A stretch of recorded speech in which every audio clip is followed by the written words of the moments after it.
I had been with Chloe for 6 years, but she never agreed to marry me. Then one day I was walking through an alley and someone jumped me and stole my things. I tried calling Chloe, but she didn't answer.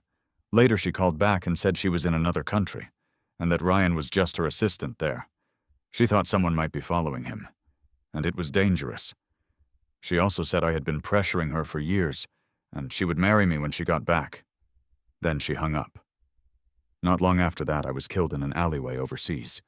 But then I woke up and I was back 6 years in the past. This time getting married to her wasn't on my mind at all. "Alex, I love you. You promised if I won this race, you'd be with me." I saw Chloe, who looked like she was only 19, sitting on a motorbike. She was saying she loved me with so much passion and honesty. Back then, she was so bold and strong. Her beauty was stunning, really captivating. Her almond-shaped eyes were mesmerizing when she was emotional. The summer heat was intense, and I almost started to cry. I just stared at her, kind of confused. I had a second chance back 6 years. It felt like ages since she had looked at me with such love. I couldn't really remember the last time. In my memories, it was mostly her giving me cold looks and telling me to stop being silly. "This race. We had a bet going," I said. "I said if you could outrun me on this track." A bee with her. She went full speed at a really dangerous turn to win. It was a close call, but she won the championship. I rushed over to her and hugged her tightly, and I just started crying right there. She kissed me in front of everyone, and that's how our 6-year relationship started. She loved me fiercely.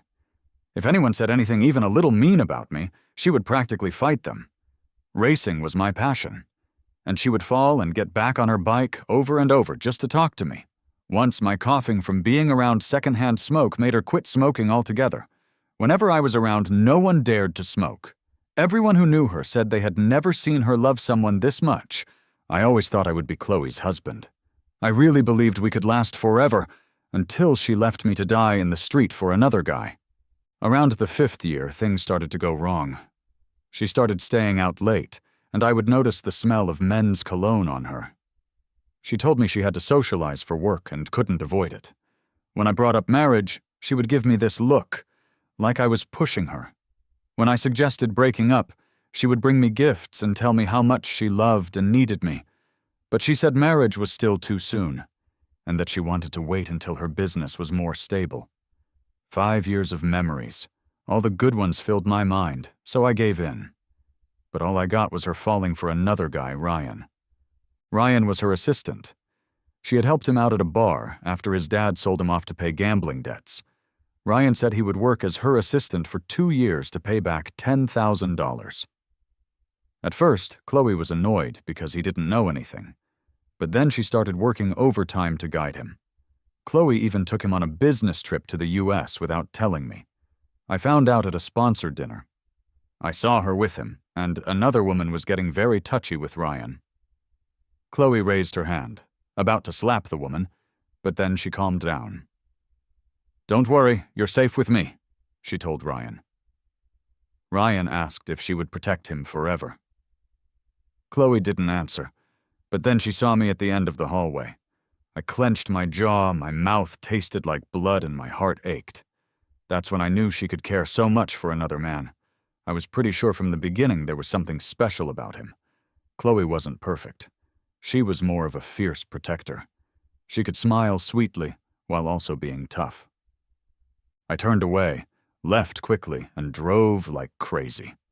She chased me in her car, tried to block me, but she almost crashed and flipped her car. With shaky hands, I stopped my car. When I saw she was okay, I just collapsed on the hood. She hurried over and hugged me tight. She explained that Ryan was her responsibility and she had to keep him safe. Then she pulled out a ring and slipped it on my finger. "I plan to marry you after this deal.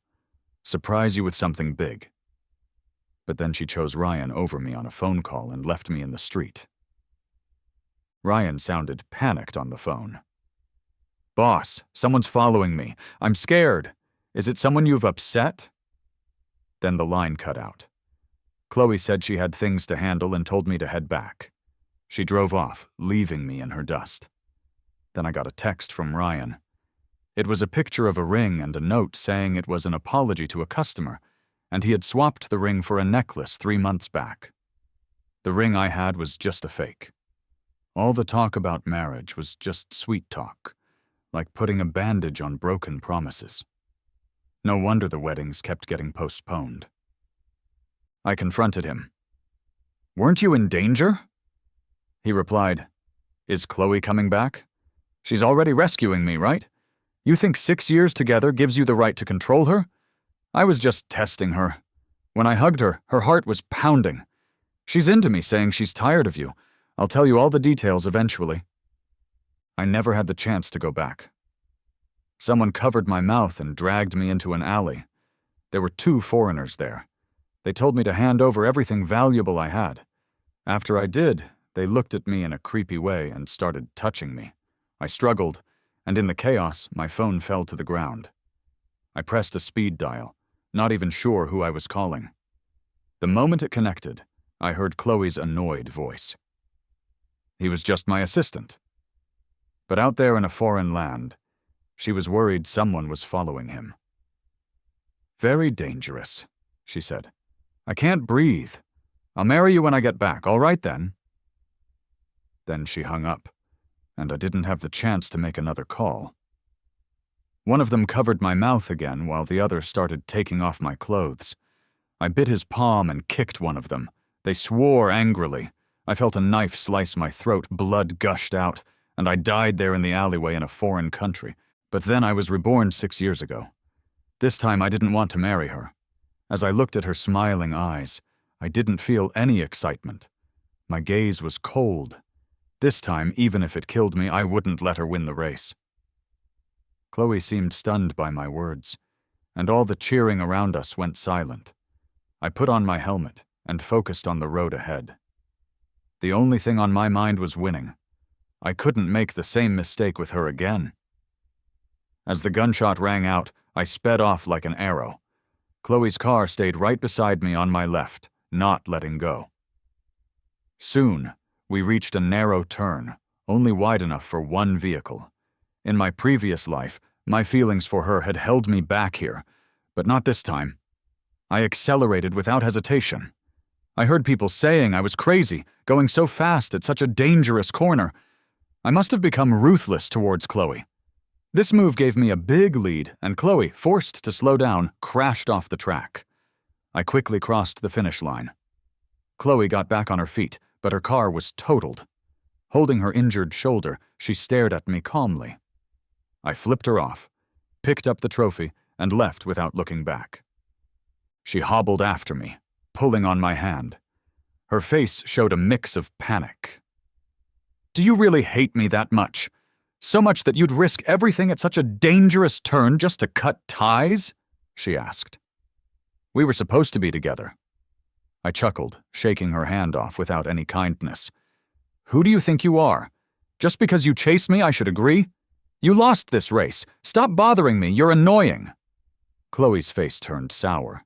She was a well-off, high-society lady who had never lowered herself so much for anyone before. I hadn't agreed to be with her yet, but I had never said anything this cruel, especially in front of so many people. Angrily, she retorted, "Alex, you'll regret this."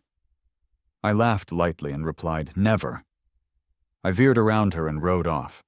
Riding along the mountain road, I thought about everything. Regret? My biggest regret was being with her in the first place. We couldn't even make it past the 7-year itch before she fell for someone else. I first met Chloe at a banquet. I was acting wild and unruly just to embarrass my dad. I happened to see my stepmother planning to give him a symbolic green hat for his birthday party, which meant he was being cheated on. Smiling, I announced, "Dad, this hat suits you perfectly. You betrayed Mom, and now another woman's betrayed you. Serves you right." His face turned sour, and he smashed a teacup against my head. Blood dripped down, but I smiled back, telling him there was another surprise.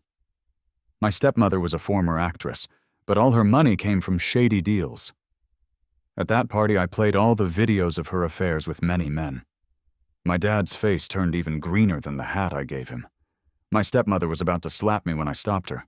She had ruined my once happy family. She had seduced my dad into divorcing Mom, and even dared to send their intimate videos to her, mocking her for being old and unable to keep a man. Though Mom was my dad's first love, it didn't matter. He said my mom was boring and he was tired of her. In the end, he sent Mom an ultrasound scan and demanded a divorce, even offering her 35% of the company shares. Mom's postpartum depression returned, and she jumped from a building. My dad soon married this woman. She pretended to be nice to me at first, but later showed her true colors, leaving bruises on me and not letting me eat. Justice hit her when, trying to outdo a starlet at a gala, she fell and lost her pregnancy and any chance to have kids again. My dad moved on to other women, but perhaps his actions had caught up to him, because none of them bore him a child. At 18, I inherited the shares my mom left me, holding 35% of the company. I didn't have to show him any respect. He yelled at me to get lost. If not for those shares, I would have left the family long before. I turned to leave when my stepmother, in a fit, grabbed a knife intending to kill me in front of everyone. She was definitely crazy. Chloe kicked her down, and security pinned her. It was a bold move to attempt murder there. It looked like she was heading to jail for sure. Our eyes met, and her amber gaze was on me with amusement, like seeing a rare and fascinating prey. This party was supposed to be boring, yet here was an interesting person. "What's your name?" she asked. Her looks were striking, naturally noble. "She did save me, so even as a rebellious teen," I answered. Then, the summer breeze stirred my heart. "You're like a flirt," she commented. "If I was serious, I'd ask you to marry me.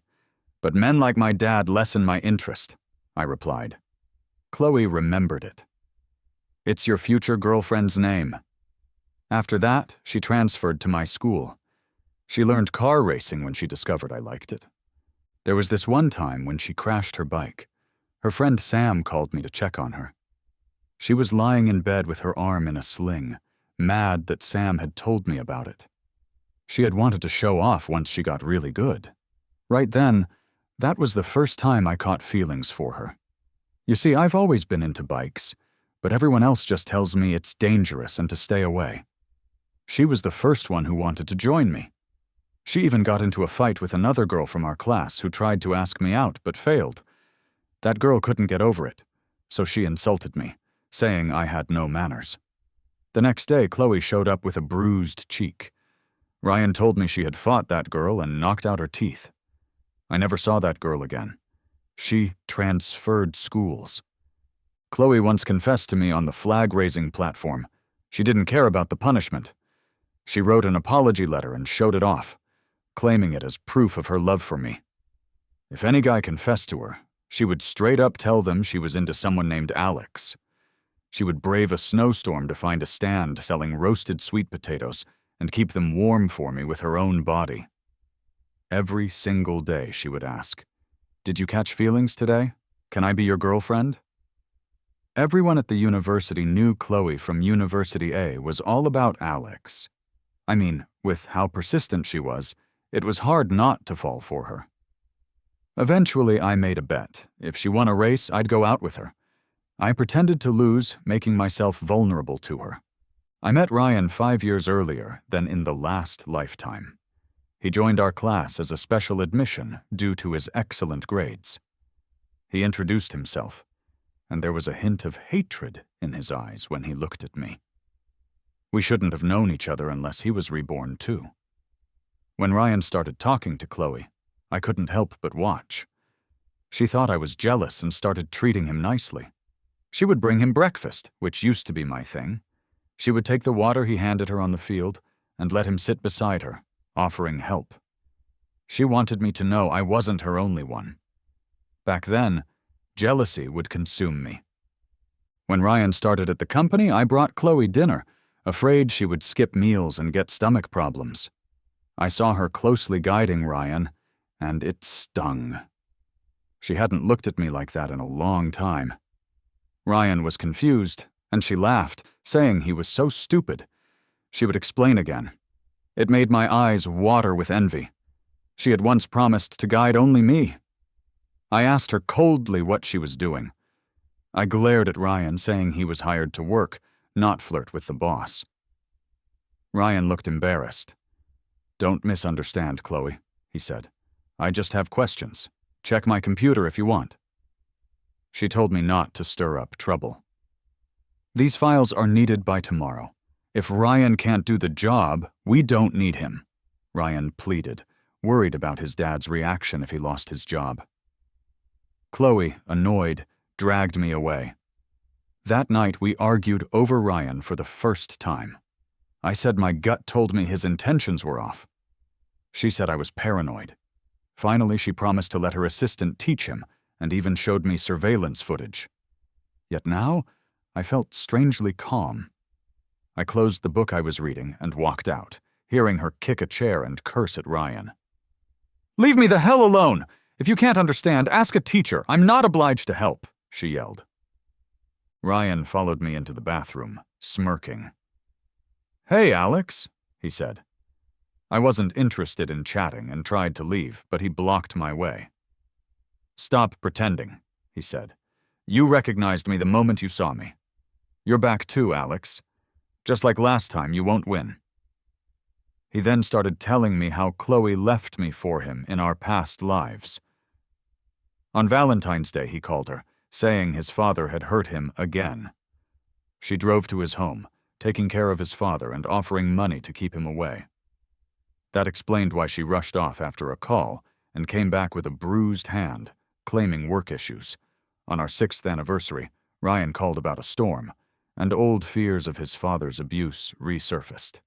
She left me an apology present, said her mom was sick, and suggested I not tag along. Her mom has always had it in for me.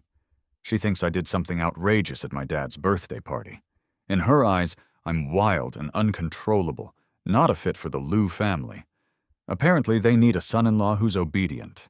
Because I loved her, I tolerated her mom's sarcastic remarks, thinking maybe she was just worried about her mom's health, and that's why she told me not to come.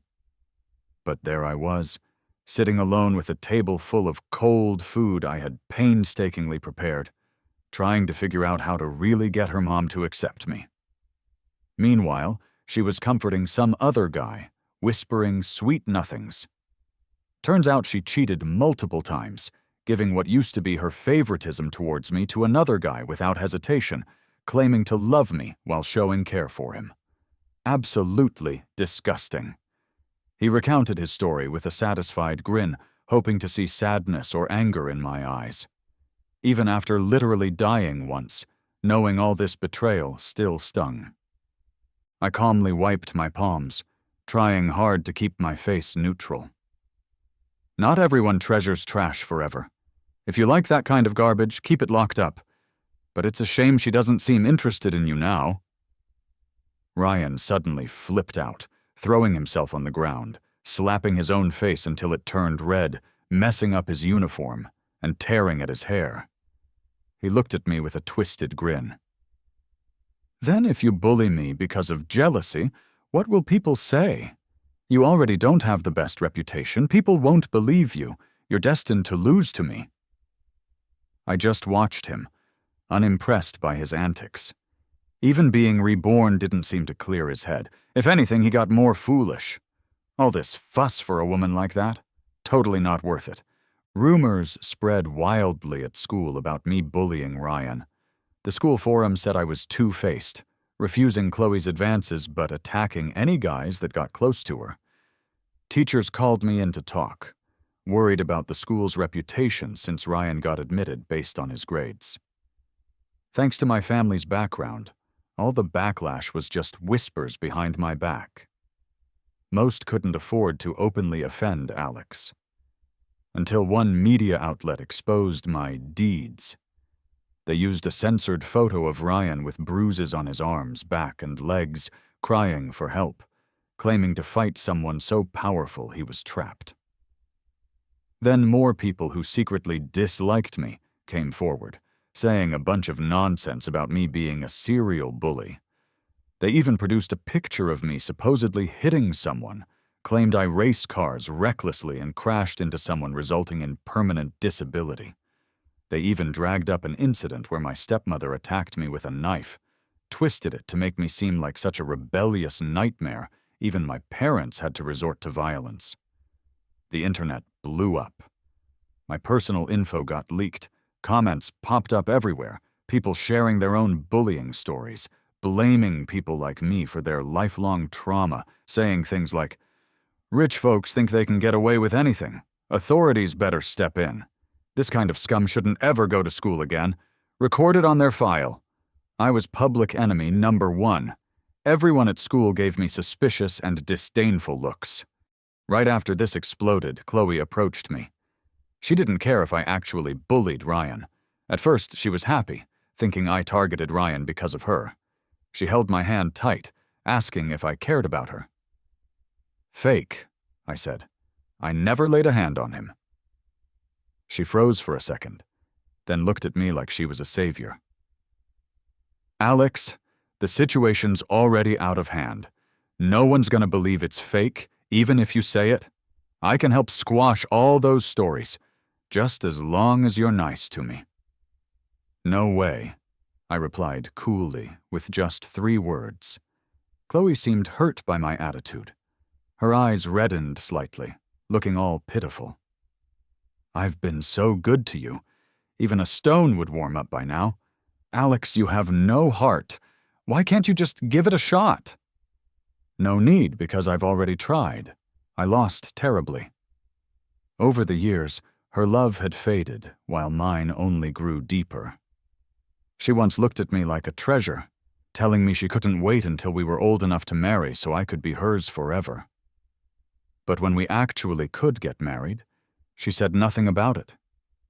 Even my otherwise distant father would ask about our wedding plans, but she would just say, "Let's wait."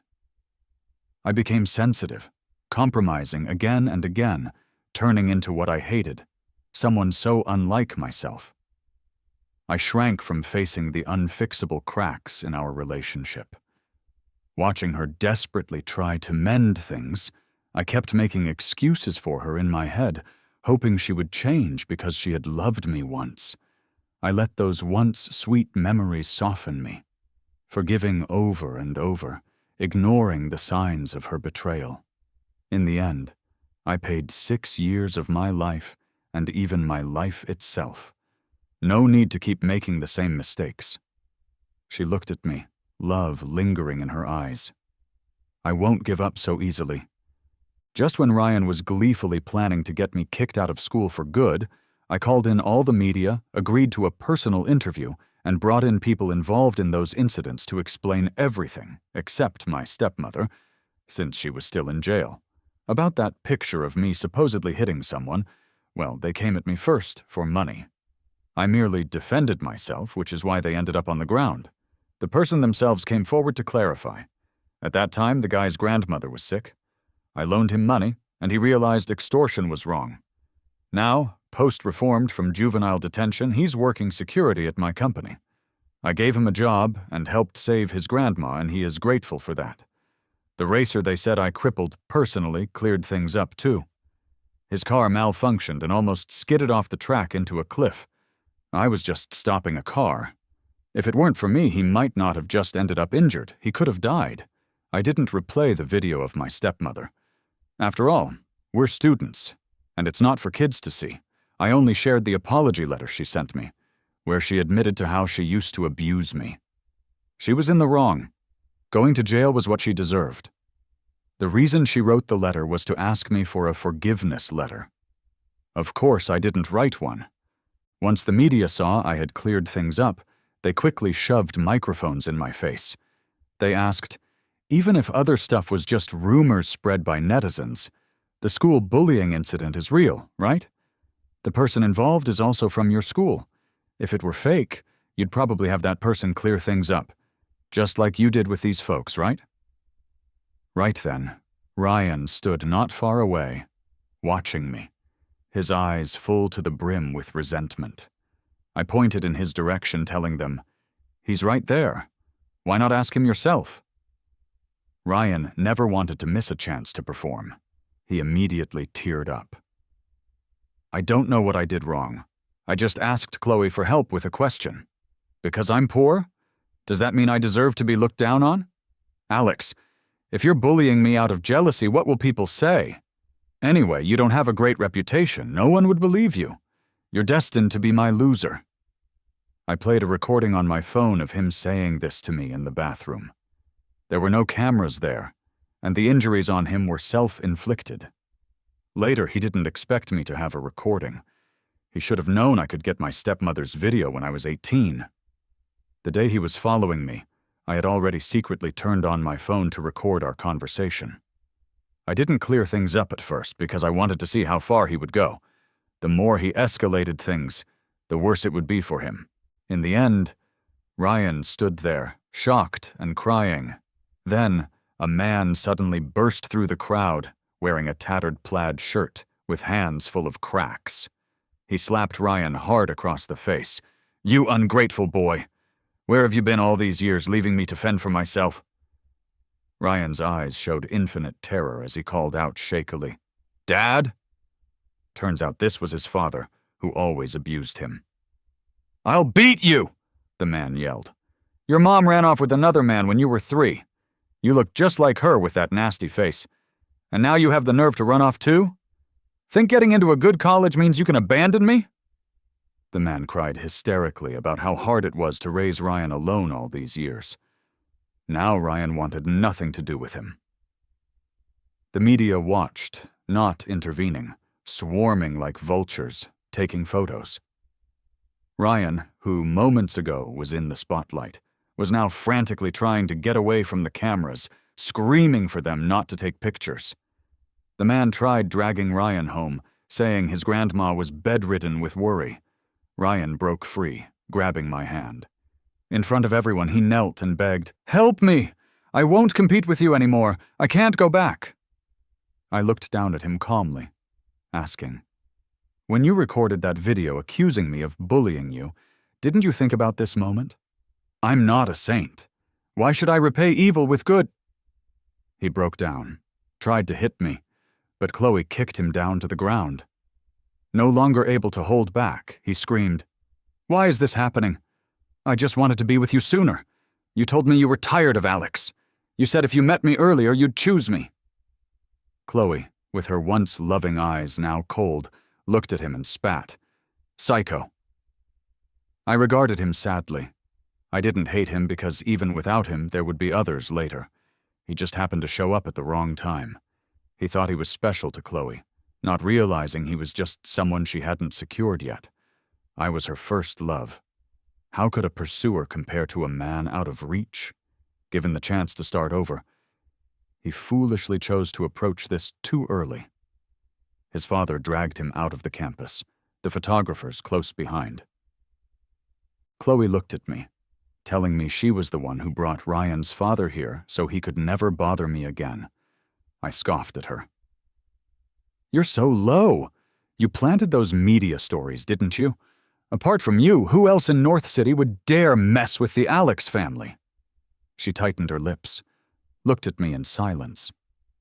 After a long pause, she said, "I just wanted you to rely on me, to compromise." Being with me isn't good enough? You make me sick. Get out of my life. You're putting me through hell and trying to play the hero. Maybe you never loved me. Maybe you just liked the idea of a rose growing wild in the fields, succumbing and getting rid of its thorns for you. You enjoyed the thrill of conquest." Her face twitched, the humiliation evident. Her clenched fingers were bloodless, her face pale. She cried, her voice trembling. "What do I have to do to make you love me?" No longer the high and mighty Chloe. She was pathetically begging someone for the first time. Her love was real now, but her fickle ways made me nauseous. I said playfully, "Why don't you die a little? Maybe then I'll regret it and pull a grand gesture at your funeral, sobbing over how much I loved you."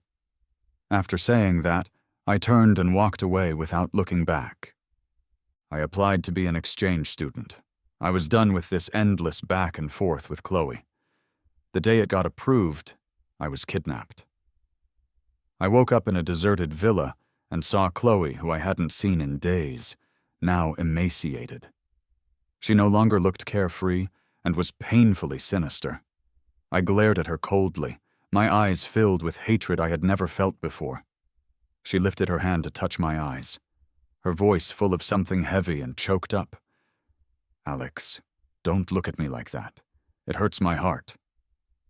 I lost it too, and asked her hysterically why she kept clinging to me. "Haven't I made it clear that I don't want to see you anymore?" She was like a ghost haunting me, reminding me of the past I despised, yet I was the only one who remembered. I hated her, hated that after her unique affection for me, she just dumped me. But after everything, my hatred was fading. All that was left was disgust. I just didn't want to be tangled up anymore. I wanted a fresh start. "Are you leaving?" "Yes." "Is it because of me?" "Yes." Pain and unwillingness flashed through her eyes. "Alex, I've been dreaming on and off about us together for 6 years. We were almost about to get married, but when I wake up, I realize it's just a dream. But if it's a dream, why does it feel so real?" For real. She looked at me with hope, but then fear filled her eyes. If she really remembered our past life, she wouldn't just see the sweet parts. She would see how she changed her heart, deceived me over and over for another man. She would see me dead on the street. What was she doing then? Comforting another man in his shock. She murmured, "It was all real." But I saw there was no spark between her and Ryan. "I just wanted to make you mad. How could I change my heart for him?" Everything from the past surged back. She saw all that happened, yet dared to kidnap me. I told her through clenched teeth, "Because you're despicable." "Go ahead, curse me as long as you don't leave me," she whispered, pulling me into an embrace. I bit down hard on her shoulder. How dare she, after everything she had done, still not let me go? Though her shoulder was bleeding, she held tight, hot tears falling on my neck. "I only loved you. Ryan was a momentary distraction. I never meant to leave you. I really wanted to marry you. I don't know what got into me then, but whenever he called, I just had to leave you to see him. I felt guilty." I swallowed the bloody taste in my mouth. "What's the point in telling me all this, Chloe? You're worse than my dad. At least he doesn't pretend. But you, hiding in the dark like a rat, doing dirty deeds and claiming to love me? Your love is worth less than grass." She said she would never turn me into my mom. She knew betrayal was the thing I hated most. If she had broken up with me the moment she changed her heart, at least I wouldn't have wasted so much time. Her eyes were red, and her face was wet with tears, gripping my shoulder tight. "I just made a mistake any woman could make. In the past life, you died, and when I found out, I was heartbroken. I drank myself silly. The company collapsed, I got stomach cancer, and within a year I followed you. As for Ryan, I never loved him. We can start over. I won't betray you this time. I love you, really. Please don't torture me anymore. Don't leave me." She paused, took out a ring from her pocket, and knelt before me. "Alex, this diamond, I found it myself in the mines. The design arose, I sketched it. The moment I saw you, you were like a thorned rose, making me fall for you. You're my unique blue diamond. In the past life, when we were about to marry, even the ring he proposed with was one meant for a client, just an excuse. Chloe, there's no chance for a do-over." Hearing the sirens outside, I watched the officers rush in and pin her to the ground. Her expensive ring hit the floor, but I didn't glance at it once after my throat was cut in the past. I had installed an emergency alert and GPS on my phone just in case. I had already hit the quick alert button earlier while she was hysterically grabbing me, Sometimes you just need to call the cops. She tried to resist but got kicked and cuffed quickly. I was untied. Chloe, you'll never have another chance to entangle with me. I looked at her, mouthed silently. Goodbye forever. The next time I heard about Chloe, I was 2 months into being an exchange student in France. A former classmate called, saying Chloe was dying from multiple organ failure. Ryan had stabbed her multiple times. Ryan's dad had taken him back, not to visit his grandma, but because he got sold off for a bride price to a 50-something bachelor from the village. The old guy was abusive and had weird interests. Ryan was mocked everywhere. Even as a college student from a prestigious school, what did it matter? He was sold to an old dude anyway. After managing to escape, Ryan waited outside the police station, hoping Chloe would help him out. Chloe's family worked hard to get Ryan out on bail. The first day out, seeing Ryan there, Chloe was annoyed, telling him to go deal with his family drama himself, that it was a cop's job, not hers. Ryan's family was all for the arranged marriage, calling him a troublemaker. Going home meant more beatings. He couldn't stand her abandoning him and went at Chloe with a knife, ranting crazy stuff about their past lives and betrayals. Ryan was eventually declared mentally unstable and sent to a mental institution. After the call about Ryan, I simply said, "That's unfortunate," and hung up. I put on my helmet, riding my bike up the mountain paths, feeling the summer breeze. Alex, reborn from the ashes, your long and beautiful life is just beginning. Embrace all its endless possibilities. Charge ahead.